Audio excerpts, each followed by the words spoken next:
ನೆನಪಿಡಿ, ನಾಯಿ ಅಥವಾ ಪ್ರಾಣಿ ಕಚ್ಚಿದಾಗ ಅಥವಾ ಪರಚಿದಾಗ ನಿರ್ಲಕ್ಷ್ಯ ಬೇಡ.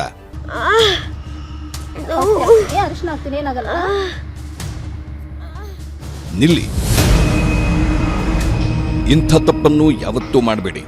ನಾಯಿ, ಬೆಕ್ಕು ಅಥವಾ ಪ್ರಾಣಿ ಕಚ್ಚಿದ ಅಥವಾ ಪರಚಿದ ಗಾಯಕ್ಕೆ ಮಣ್ಣು, ಅರಿಶಿನ, ಸೆಗಣಿ ಇನ್ನಿತರ ವಸ್ತುಗಳನ್ನು ಹಚ್ಚಬೇಡಿ. ಕಚ್ಚಿದ ಗಾಯಕ್ಕೆ ಬಟ್ಟೆಯನ್ನು ಕಟ್ಟಬೇಡಿ. ಮನೆಯ ಸಾಕು ಪ್ರಾಣಿಯೇ ಕಚ್ಚಿದ್ರೆ ಅಥವಾ ಪರಚಿದ್ರೂ ಕೂಡ ನಿರ್ಲಕ್ಷ್ಯ ಮಾಡಬೇಡಿ. ನಾಯಿ, ಬೆಕ್ಕು ಅಥವಾ ಯಾವುದೇ ಪ್ರಾಣಿಗಳು ಕಚ್ಚಿದ್ರೆ ಅಥವಾ ಉಗುರಿನಿಂದ ಪರಚಿದ್ರೆ ತಕ್ಷಣ ಗಾಯವನ್ನು ಹರಿವ ನೀರಿನಲ್ಲಿ 10 ರಿಂದ 15 ನಿಮಿಷಗಳ ಕಾಲ ಸೋಪು ಹಾಕಿ ತೊಳೆಯಿರಿ. ಕಚ್ಚಿದ ಗಾಯಕ್ಕೆ ಮನೆಯಲ್ಲಿ ಲಭ್ಯವಿರುವ ಸೋಂಕು ನಿವಾರಕ ಔಷಧಿಯನ್ನು ಹಚ್ಚಿ. ಸಾಕು ಪ್ರಾಣಿಯಂತ ಚಿಕಿತ್ಸೆಗೆ ಹಿಂದೇಟು ಹಾಕಬೇಡಿ. ಯಾವುದೇ ಪ್ರಾಣಿ ಕಚ್ಚಿದಾಗ ತಕ್ಷಣ ಆಸ್ಪತ್ರೆಗೆ ಅಥವಾ ಸರ್ಕಾರದ ರೇಬಿಸ್ ಕ್ಲಿನಿಕ್ಗೆ ಭೇಟಿ ಕೊಡಿ. ಅಲ್ಲಿ ಚಿಕಿತ್ಸೆ ಪಡೆದು ರೇಬಿಸ್ ನಿರೋಧಕ ಚುಚ್ಚುಮದ್ದು ಹಾಕಿಸಿಕೊಳ್ಳಿ.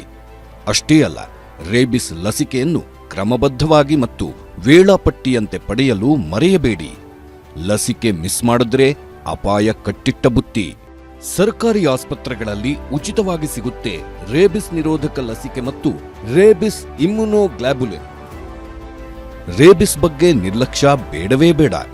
ಯಾಕಂದ್ರೆ ರೇಬಿಸ್ ಬರದ ಹಾಗೆ ತಡೆಗಟ್ಟಬಹುದು.